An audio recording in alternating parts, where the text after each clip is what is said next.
Hello Pisces, thank you for joining me for your weekly forecast for week commencing the 19th of November. Last week Mars hustled its way into your Zodiac sign. Overall it's going to be a great help to you in the next 5 weeks because it's going to help you to focus on what's right for you, the individual, to be more single-minded, and it's going to give you more drive and determination. But this week, Mars is going to be clashing with the Sun, which moves into the sign of Sagittarius. In fact, the Sun moves into the most prominent part of your horoscope, joining up with Jupiter, which moved here on the 9th, and also with Mercury. But of course, Mercury is twisting backwards in a retrograde and continues to square up with Neptune, your co-ruler in your sign. So we've got two aggravating influences going on between your first house, which is you, your body, your desire to express your individuality, against the way you fit this into the wider world, conform to people's expectations, traditions, and also fit into structures. And quite often that is where we work, because the 10th house is often about those professional roles, though not exclusively. If you've now finished work or your life has other goals and ambitions which are important to you. But finding the balance between what feels good for you, the individual, and what works for what people expect of you, the 10th house, and how they view you, is going to be a bit of a challenge this week.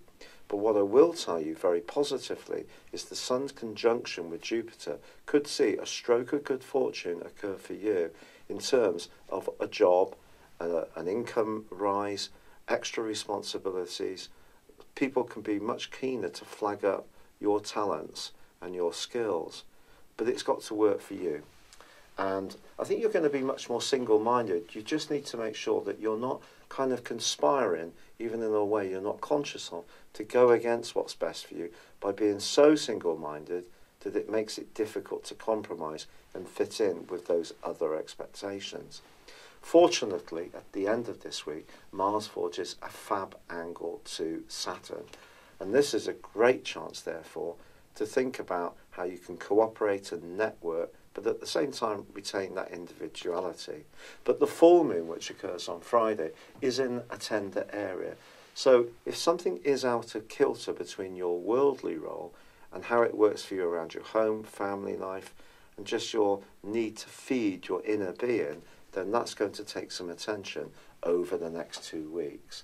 It's been a real pleasure being with you. I'd love it if you would like or comment on this video, or if you've yet to do so, please do subscribe to this channel. Thank you. Hello Pisces, thank you for joining me for your monthly forecast for November for the Sun or the Ascendant. The most brilliant news for you this month, I think, is the arrival of Mars in your sign, which occurs on the 16th of this month. Mars is about thrust, it's about desire, it's about instant gratification. Of course, it's the masculine influence of relating. But moving into your sign, it ends a very long period, which began in mid-May, and only for 1 month was not in motion, that Mars was in your 12th solar house, a really difficult place for it. It was also clashing with Uranus for much of that time. So it's almost as if your nervous system has taken quite a battering, I feel, or at least the more psychological side of yourself has come into conflict with the conversation, the stimuli you've had from others. It's been hard to keep up with. You haven't quite known what to deal with first, such has been the different things that you've been dealing with.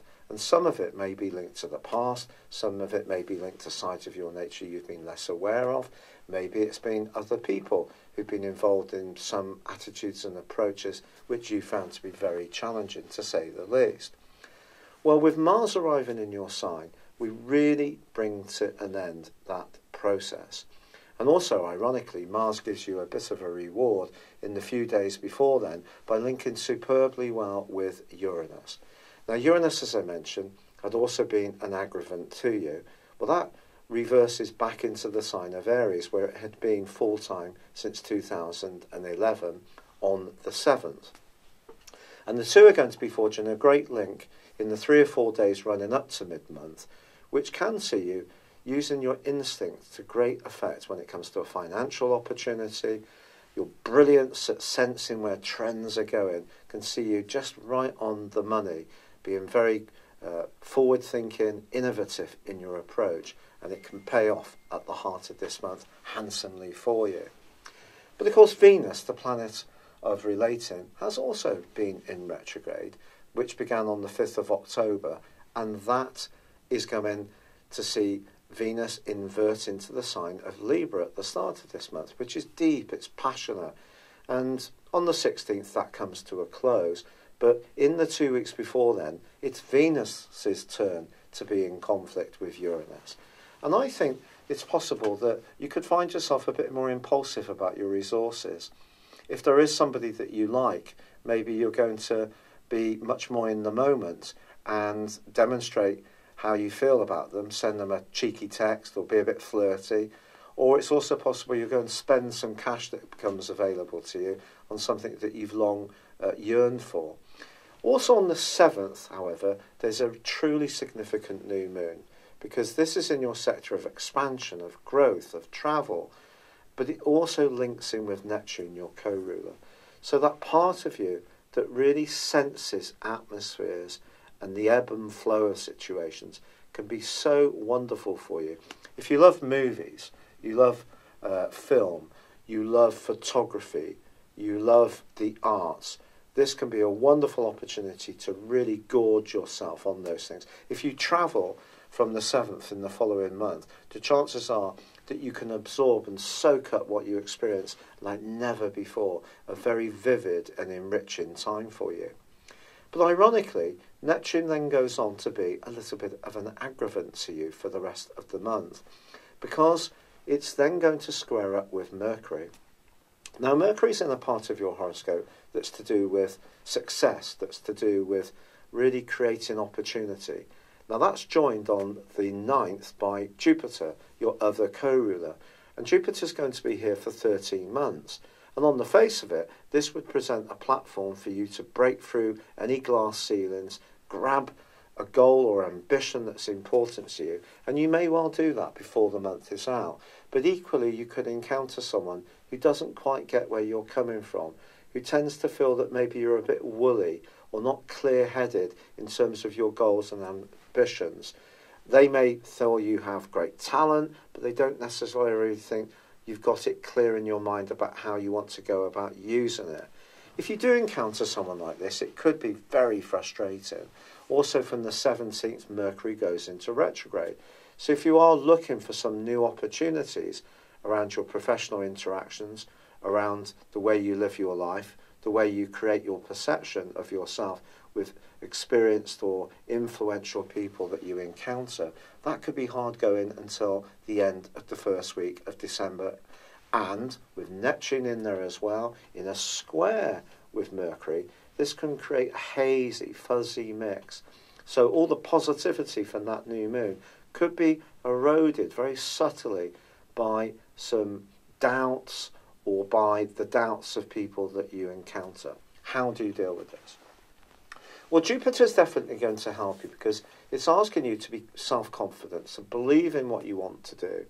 And with the Sun arriving in your 10th solar house, joining up with Jupiter and Mercury on the 22nd, and I think crucially Mars arriving in your sign on the 16th, this is all going to give you a lot more drive. But it needs to be well directed. If you're not clear, if you haven't done your fact-finding, if you're not crystal in exactly what you're trying to achieve, that's when people might start to unpick your proposals or your ideas. Fortunately, there is a great link at the heart of this month between the Sun and also Pluto. And if you have got it all together, someone can be very impressed, and some kind of big transformation can see you step forwards, perhaps with people who have got some kind of vision which really excites you. But it has to be a vision that really makes your pulse race. Anything that's a bit mundane may be much harder for you to get up and be motivated about. But with Mars moving into your sign and the Sun moving into Sagittarius, the two then clash in the last week of this month. This could see you a bit testy, a bit frustrated if you encounter people who don't get it, who don't get your vision, who don't have the same goals and ambitions as you, but at the same time in some way kind of diss what you're doing. And with Neptune and Mercury, again, buffeting against each other in a very swirling, eroding way, where facts and figures seem to mean nothing. In fact, fact can be stranger than fiction. Let's use that saying as this month draws to a close. It can be very difficult to kind of get a kind of clarity. Your role in life is under pressure from the full moon, as much as your emotional makeup and what really makes you you and how you fit into the wider world. So there's going to be some question marks, I feel, towards the end of this month. But Jupiter gives you the opportunity to rise above this. And Saturn and Pluto are asking you to really reach for what you want, not necessarily for what you should feel you're going for. So there may be some rethinking that needs to go on this month. Your flexibility is your greatest talent, but Mars arriving in your sign gives you a lot of desire and thrust. And the other thing on the 7th is the North Node, the point of destiny, moves into the sign of Cancer. And that's going to give you a fantastic opportunity over the next year, broadly, to be much more creative in your approach to life in general. Perhaps the mundanity of some situations have just lost their sparkle. So if you are trying to redefine how you fit in to the world, and that involves trying to grow and expand and improve your situation, it may mean that you need to grow deep within you to grasp the opportunities that are out there, which could undoubtedly be awesome.